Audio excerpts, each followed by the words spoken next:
The State Department on Wednesday released 6,000 additional pages of Hillary Clinton's emails. Among them, at least 5 messages that appear to have contained malware. The Associated Press reporting these emails came from Russia-linked hackers.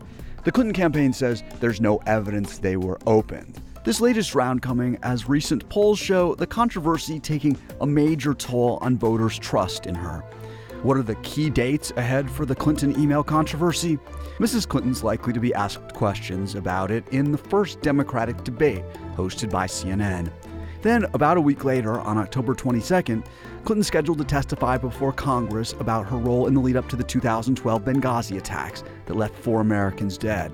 She's also expected to be grilled again by Republicans on the thinking behind her decision to use a private email account and server for her official communications while Secretary of State. If, at that point, Vice President Joe Biden is still considering entering the presidential race, the stakes could be even higher. That hearing coming a few weeks before filing deadlines for key primary states, November 20th for New Hampshire, November 30th for Florida, and December 15th for Texas. By January 15th, the State Department plans to release its final batch of Clinton emails.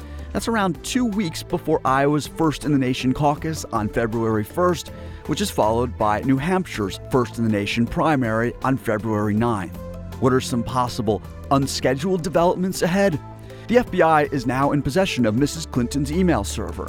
In past interviews, Mrs. Clinton said it was a mistake, though not illegal, for her to use a private email account for State Department business. But at the time, this didn't seem like an issue. The FBI is looking into the security of her email arrangement and will issue a report on its findings in a few months. It has recovered at least some of the deleted emails that Mrs. Clinton's lawyer said were personal in nature and that weren't submitted to the State Department. In the end, about 30,000 emails were submitted and about 30,000 were not.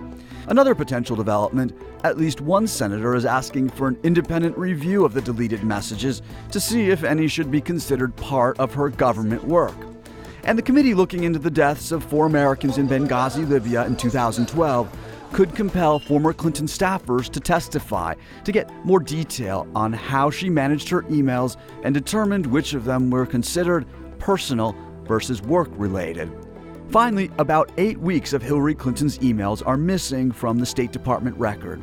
The email blackout period was at the very start of the Obama administration and Clinton's transition into the State Department. According to government officials, no agency is looking for them. But now that this news has come to light, it's more fuel for the political debate in the months ahead. That's the short answer.